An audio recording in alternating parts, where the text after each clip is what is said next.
귀한 찬양해 주신 우리 에베네zer 찬양대회에도 감사의 말씀을 드립니다. 우리 축복의 인사 나누도록 하겠습니다. 우리 앞뒤, 우리 옆에 좌우 함께 돌아보시면서 인사하도록 하겠습니다. 참 잘 오셨습니다. 참 잘 오셨습니다. 참 잘 오셨습니다. 네, 참 잘 오셨습니다. 우리 한 번 더 인사할까요? 주 안에서 행복하십시오. 주님 안에서 행복하십시오.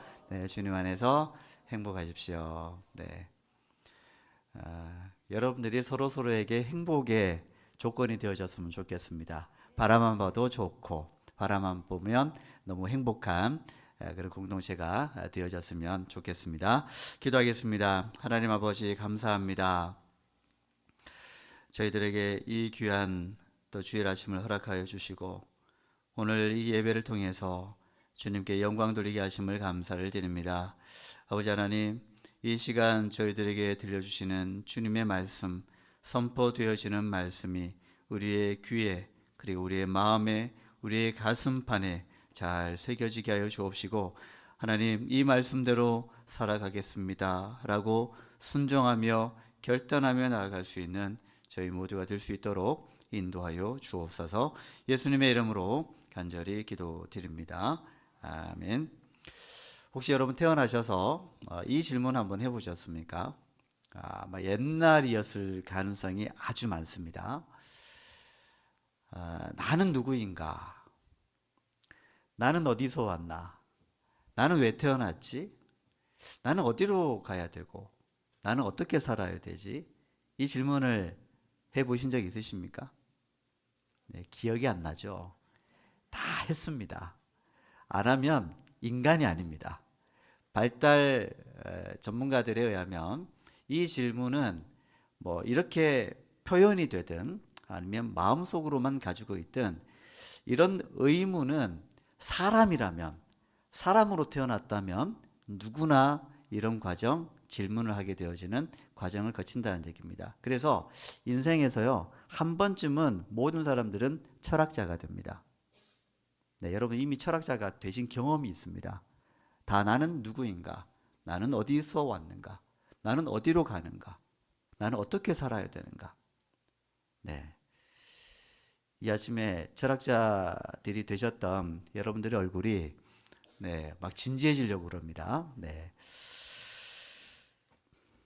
발달 과정에서 보면 청소년기에 이런 의문, 이런 자신에 대한 어떤 정체성, 이런 부분들이 굉장히 질문들이 많이 올라오는 시기입니다. 자, 여러분 참 그 이름만 들어도 참 두려운 존재들이 있죠. 요즘 시대에 누구일까요? 중3이 아니고 이제 중3으로 올라갔습니까? 중2. 네. 그 이름만 들어도 두려운 존재, 중2. 바로 이때가요. 아주 자기 정체성에 대해서 가장 폭발적인 혼란과 흔들림이 있는 시기이기 때문에 중2는 그야말로 아무도 건들 수 없는, 네, 아무도 건들지 못하는 아주 위험한 그런 이제 상태에 있는 사람들이다라고 그렇게 이야기를 하는데, 우스갯소리로 이런 얘기를 합니다. 중2는 그냥 다른 인종이다. 이렇게 얘기까지 합니다. 자, 이럴 때가 사실은 부모와 가장 마찰도 많고 갈등도 많고 또 충돌이 심한 시기입니다. 근데 이런 시기는 반드시 지나가야 됩니다. 그렇지 않으면요, 중2 때 하지 않으면 40대에 한다 그러더라고요. 이건 제가 고려대 심리학과 교수님에게 제가 직접 들은 얘기입니다. 목사님, 중학교 때 자기에 대한 고민을 안 해보고 집 한번 안 나가보고 또 방황 한번 안 해본 사람은요, 반드시 40대 그 어느 지점에 집을 나갑니다. 목사님, 방황합니다. 그런 시기는 꼭 발달 시기에 필요한 겁니다. 그래서 우리 아이는요 사춘기를 안 했어요 라고 하는 부모님들이 혹시 있으시면 우리 아이는 혹시 40대에 하려나? 이렇게 심각하게 고민해 보셔야 됩니다. 여러분, 그 북한이요, 우리나라를 아직도 침략하지 못하는 이유가 두 가지 있다고 합니다. 우리나라에 아주 무서운 두 존재가 있는데, 하나는 그 가스통을 수십 통씩 싣고 다니는 그 트럭 민간 부대가 있어가지고 그것 때문에 못 넘어온다고 합니다. 또 하나는 그것보다 훨씬 강력한 중2가 있기 때문에 그렇다고 합니다. 물론 우스갯소리이긴 하지만 중2, 이들은 앞뒤 가리지 않고 그냥 진격 앞으로 해버리는 그런 인간들이기 때문에 잘 훈련된 북한 특수부대도 어찌할 수 없다라고 하는 속설이 있을 정도입니다. 자, 중2가 무서운 것은요, 실제로 그 아이들이 뭐가 무섭겠습니까?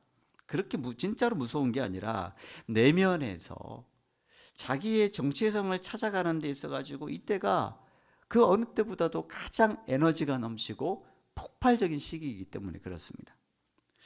저는 뭐 이 중2 때는 아니지만 제가 초등학교 때까지만 해도 저희 부모님에게서 종종 듣던 이야기가 있습니다.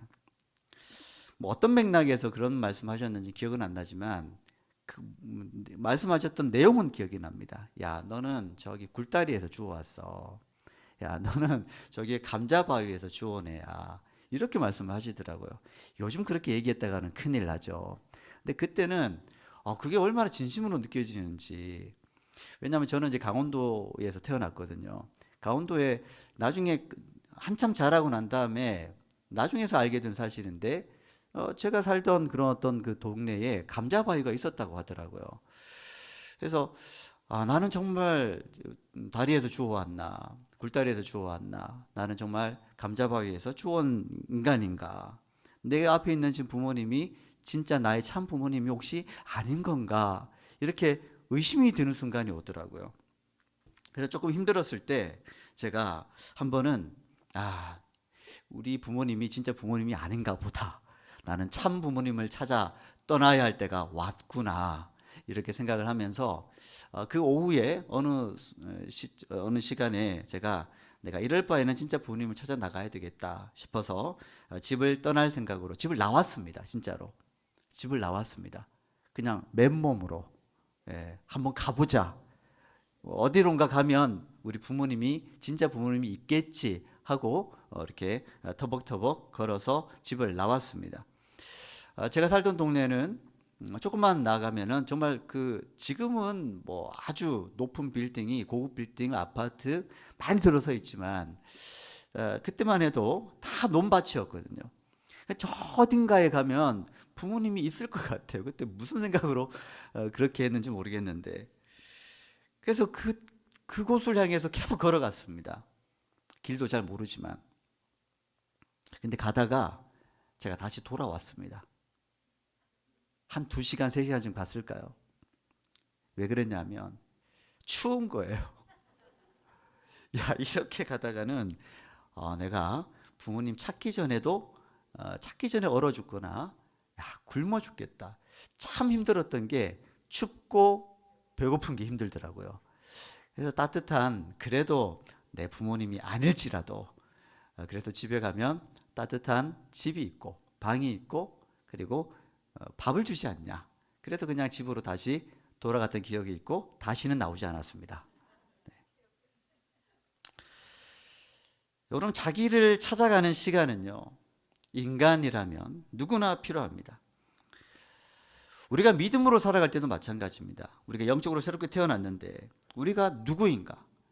믿음의 차원에서 보면, 신앙적인 차원에서 보면 나는 누구인가에 대한 정체성을 다시 한번 고민할 때가 있어야만 합니다. 참된 신앙인으로 살아가기 위해서는 반드시 거쳐야 할 관문이라고 할 수가 있습니다. 바른 정체성, 흔들림 없는 신앙적인 정체성이 확립되어 있어야만 어떤 어려움이 와도 변함없고 견고하게 신앙생활을 해나갈 수 있기 때문에 그렇습니다. 오늘 말씀은요, 신앙인이 가져야 할 정체성, 나는 누구에게 속해 있는가, 나는 어떤 분의 가치관 위에 나는 살아가고 있는가, 그 질문과 동시에 나는 앞으로 어떤 믿음으로 살아나가야 하는가에 대한 그런 말씀을 오늘 말씀을 통해서 함께 나누고자 합니다. 자, 오늘 말씀은 우리가 잘 아는 예수님이 그 평지 설교라고 일컬어졌는데요. 네 가지의 복과 네 가지의 화를 이 평지 설교를 통해 가지고 선포하는 내용입니다. 예수님께서 축복을 한 부류가 있고 예수님께서 화가 있을지어다라고 분류했던 그런 사람들이 있습니다. 자, 오늘 예수님께서 축복을 선언한 이 부류의 사람들이 누구냐 하면 여러분 놀라지 마십시오. 우리의 생각과는 좀 많이 다른 것 같습니다. 가난한 자, 그리고 굶주린 자, 그리고 우는 자, 그리고 핍박받는 자, 이런 사람들이 복이 있다라고 주님께서 말씀하신 겁니다. 같이 한번 좀 읽어보면 좋겠습니다. 20절에서 22절까지 말씀을 우리 같이 한번 읽어보겠습니다. 시작. 예수께서 눈을 들어 제자들을 보시고 이르시되 너희 가난한 자는 복이 있나니 하나님의 나라가 너희 것이며 지금 줄인 자는 복이 있나니 너희가 배부름을 얻을 것이며 지금 우는 자는 복이 있나니 너희가 웃을 것이며 인자로 말미암아 사람들이 너희를 미워하며 멀리하고 욕하고 너희 이름을 악하다 하여 버릴 때에는 너희에게 복이 있도다. 아멘. 여러분 아멘이 나오십니까? 네, 그냥 말씀을 읽고 나면 그냥 우리가 그냥 아멘 하는 게 습관이 되어져서 이 내용을 들여다보면 사실 저는 이 말씀을 준비하면서 이 말씀에 누가 아멘 할까? 누가 아멘 할 수 있을까? 잘 들어보십시오.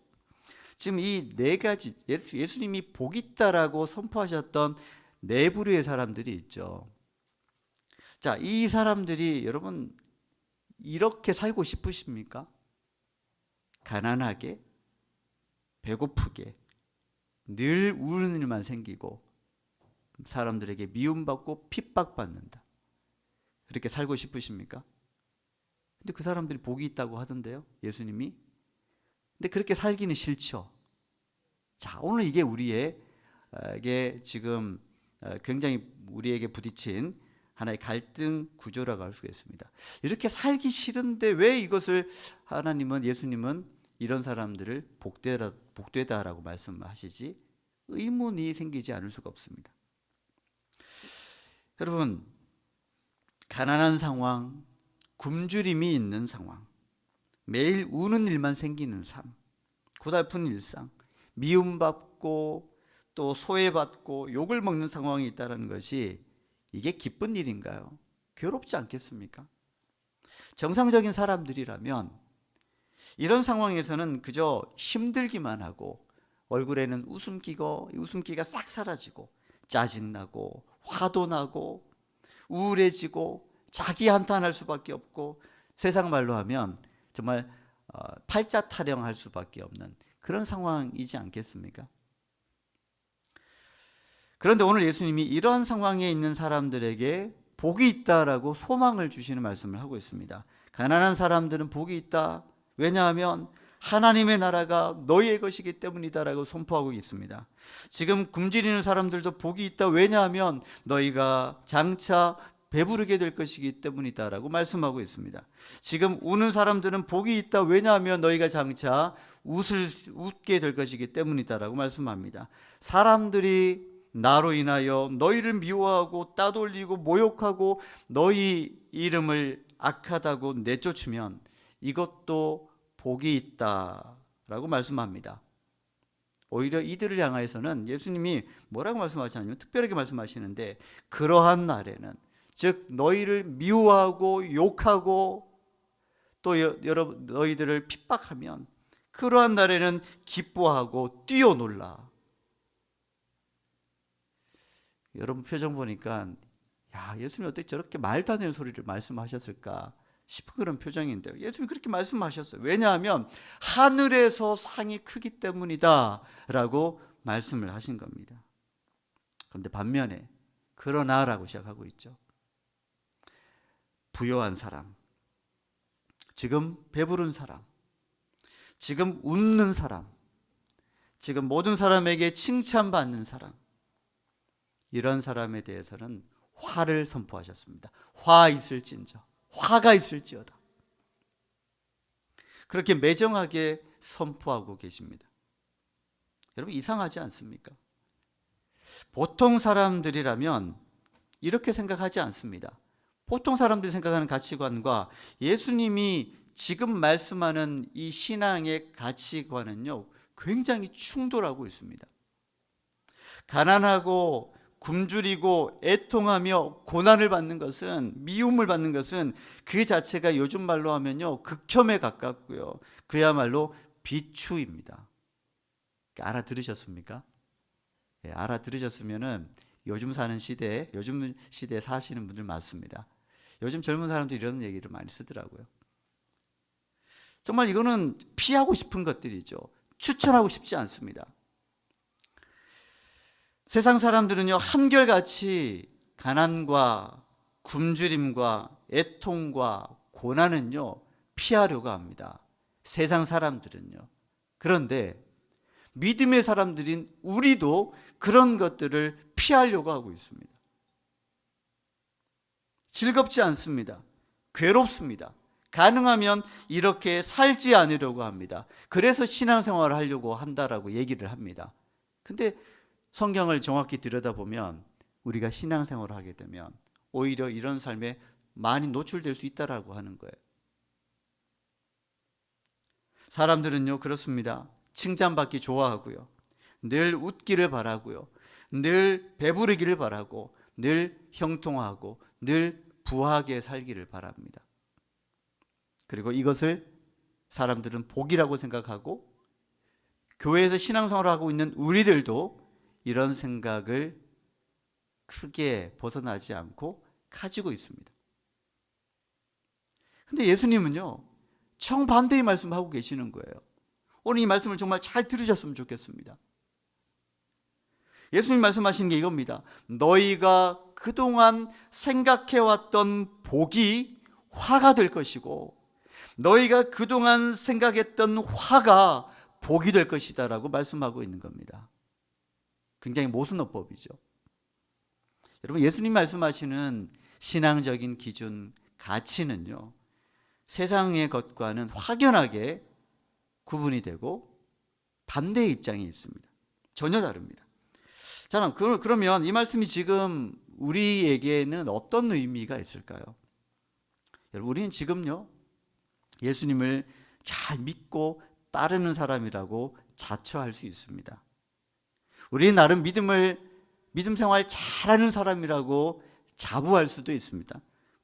거기까지는 괜찮습니다. 자, 그렇다면 중요한 이 질문에 대답을 한번 할 수 있어야 됩니다. 자, 그렇다면 그런 믿음을 가진 사람으로서 예수님이 말씀하신, 오늘 이 말씀 속에서 말씀하신 이런 가치, 예수님이 선포하신 이 하나님 나라의 가치관을 동일하게 주님과 같이 소유하고 살아가고 있는 믿음의 사람들인가? 어떻게 대답하시겠습니까? 우리는 믿음 생활한다고 하지만 내 중심적으로, 내 편의 중심적으로 믿음을 도구화할 때가 있습니다. 그렇기 때문에 우리가 믿음 생활할 때마다 항상 물어야 되는 게 뭐냐 하면, 나는 지금 예수님 편에 서 있는가? 나는 지금 예수님이 선포한 신앙적인 가치관을 나도 동일하게 품고 살아가고 있는가? 겉모양만 믿음 생활하는 것은 혹시 아닌가? 이 정체성을 여러분 계속 점검하지 않으면요, 우리는 좋은 게 좋은 거라고, 세상 사람들이 쫓아가는 그 복, 세상 사람들이 생각하는 그 복을 쫓아갈 가능성이 아주 많습니다. 그래서 칭찬받기만을 바라고요, 늘 배부르기를 바라고, 늘 웃기만을 바라고, 늘 좋은 일만 있기를 바랍니다. 고난은 피하려고 합니다. 어려운 일들은 안 하려고 합니다. 여러분, 믿음이 있다면서 자신의 편리대로 신앙생활하는 것은요, 죄송하지만 그건 가짜 믿음입니다. 위선이죠. 이런 사람들은 고난이 오거나 굶주림이 오거나 가난해지거나 울 수밖에 없는 일들을 만나게 되면요, 절망하고 넘어지고 쓰러지고 부러져 버립니다. 못 일어나는 거예요. 목회를 하다 보니까요, 가끔 이런 분들을 만나게 됩니다. 갑자기 알아서 교회에 오시는 분들이 있습니다. 새가족 신방을 하고 또 열심히 또 예배를 드립니다. 자, 그런 분들 중에서는요, 참 사업에 실패한 분도 계시고, 자녀의 문제 때문에 교회를 오시는 분도 계시고, 때로는 병이 들어서 또 교회 가면 어찌 좀 낫지 않을까, 지푸라기라도 잡는 심정으로 교회에 나오시는 분들이 있습니다. 뭐 이것 외에도 뭐 다양한 목적들이 있죠. 그러니까 공통점은 뭐냐 하면 목적을 가지고 교회에 오신다는 얘기입니다. 자, 이렇게 목적을 가지고 오신 분들 중에 어떤 분들은요, 어느 정도 시간이 지나고 나면 더 이상 교회에서 그 얼굴을 찾아볼 수가 없습니다. 왜 그럴까요? 어디로 가셨을까요? 네, 안 나오시는 거예요. 왜 그러냐면 두 가지의 나름 저는 결론을 내게 되었습니다. 목적이 있었던 건데 그 목적이 이루어졌거나 아니면 그 목적이 이루어지지 않았거나 두 가지 중의 경우가 다 해당이 됩니다. 사업에 실패한 사람은 다시 재기해 보려고, 병이 난 사람은 병이 낫고자, 자녀 교육에 있어서 고민 있는 사람은 자녀 교육에 좀 어떻게 도움을 받아보고자 성공하기 위해서, 또 외로워서 온 사람들은 사람들을 만나서 그 외로움을 좀 달래보려고, 뭐 등등 수많은 목적들이 있는데 이런 목적들이 이루어져도 교회를 안 나오고요, 이루어지지 않아도 교회를 안 나옵니다. 참 이상하지 않습니까? 물론 이런 어떤 목적들이 처음에 발단이 돼서 교회에 오시는 분들 중에 사실 많은 분들이 그게 목적이어서 왔는데 진짜 믿음이 생겨가지고 정말 믿음 좋은 분으로 살아가시는 경우도 참 많이 봤습니다. 그래서 그게 꼭 나쁜 것만은 아닙니다. 그런 분도 있다라고 말씀드리는 겁니다. 자, 그런데 이런 목표가 이루어지지 않으니까, 또는 이루어지게 되니까 하나둘 교회를 떠나는 분들이 있었는데, 세상 말로 이런 거죠. 살만해지니까 살만하니까 안 나오게 되는 겁니다. 간절해서 교회에 왔는데 그게 해소가 되었을 때, 또 반대의 경우도 있죠. 전혀 좋아질 기미가 안 보여요. 사업도, 자녀도, 건강도, 교회 다녀도 별 소용이 없구나. 목사님도 별 볼 일 없구나. 교회도 나에게 도움이 되지 않는구나. 그렇게 생각하는 순간 교회를 나올 이유가 없어져 버리는 거예요. 그렇게 해서 이제 뒤도 안 돌아보고 교회를 떠나게 되는데, 아니, 교회를 떠나면 떠났지, 그냥 곱게 그냥 가시면 되는데, 또 이런 분들이 곱게 또 안 가더라고요. 어떤 분들은 가진 이유를 대고 교회를 욕하면서 떠나게 되는데, 뭐 사랑이 없다느니, 분위기가 안 좋다느니, 뭐 목사님이 마음에 안 든다느니, 말씀이 뭐 형편없다느니, 뭐 심지어 그 교회는 밥이 맛이 없어가지고 못 가겠어, 이런 분들도 있습니다. 그냥 아무 말 잔치를 하는 거죠. 그러고 이제 교회를 떠나는 겁니다. 여러분, 우리가 믿음 생활을 한다라고 하는 것은 내가 어느 편에 속하는가를 정해야 하는 일종의 결단이 필요합니다. 여러분, 믿음 생활은요, 쉽게 하는 게 아니에요. 나는 지금 예수님 편에 속했는가, 아니면 여전히 세상의 편에 속해 있는가를 점검하셔야 됩니다. 그리고 내가 좀 더 세상 속에, 세상의 가치관, 세상이 가르치는 어떤 생각들, 이런 것들에 좀 더 기울어져 있다면 결단해야죠. 어떻게 결단해야 되나요? 예수님 편에 속하도록, 예수님께서 주시는 가치관에 내가 편성하도록, 그걸 내 마음에 품도록, 그 가치관이 나의 삶을 통해서 드러나도록, 그렇게 결단을 해야 됩니다. 믿음 생활은요, 정말 결단을 필요로 할 때가 참 많이 있습니다. 여러분, 같은 예를 들면 오늘 같이 이렇게 설교를 들어도, 말씀을 들어도 이 말씀이 유익하게 경험되어지는 사람들은요, 대부분 그 말씀이 좀 버겁기도 하고 좀 부담이 되기도 하고 그 말씀대로 좀 살기에는 좀 힘들 것 같긴 하지만 그래도 그렇게 살아보겠습니다 라고 결단하는 분들이 그 말씀이 유익이 있다라고 하는 거죠. 하지만 조금만 말씀이 부담이 돼도 귀를 자동으로 닫아버리는 분들이 계십니다.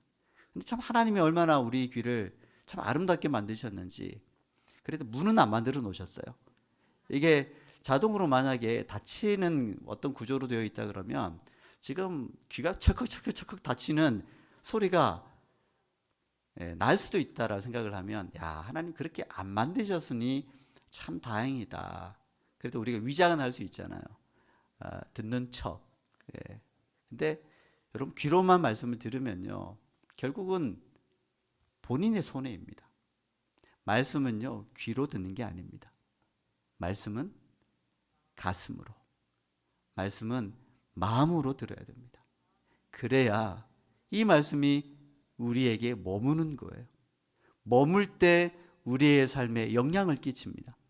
이 말씀이 우리의 귀에 머무는 게 아니라 우리의 가슴에 머물 때 그것이 우리의 손과 발로 가게 되고 우리의 입술로 가게 되고 우리의 가치관으로 가게 되는 거예요.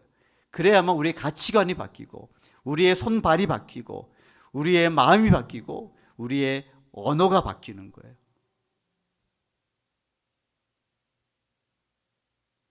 정말 믿음이 좋은 사람은요, 아멘 하는 분들이 아니에요. 이러면 또, 목사님 또 아멘 하지 말라는 거구나. 제가 그 얘기 하는 게 아닌 거 아시죠? 제 말씀의 뜻은 말로만 아멘 하는 게 믿음이 아니고 실제의 삶에서 말씀을, 오늘 들은 말씀 이 하나라도 좀 실천해 보려고 하는 순종과 결단이 있을 때 그게 정말 귀한 믿음이라고 하는 거예요. 네.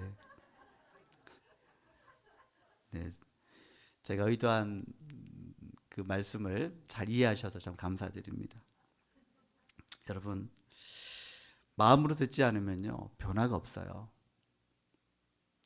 변화가 없는 삶은 주님이 기뻐하시지 않겠죠.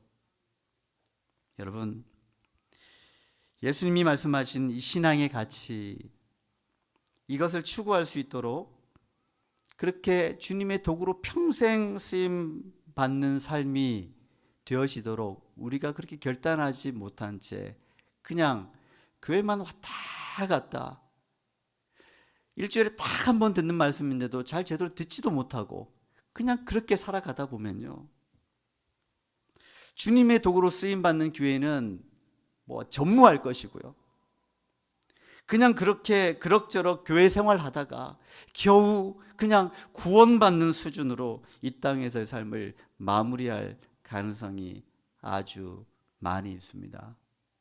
제가 이 표현을 쓸까 말까 하다가 제가 썼습니다.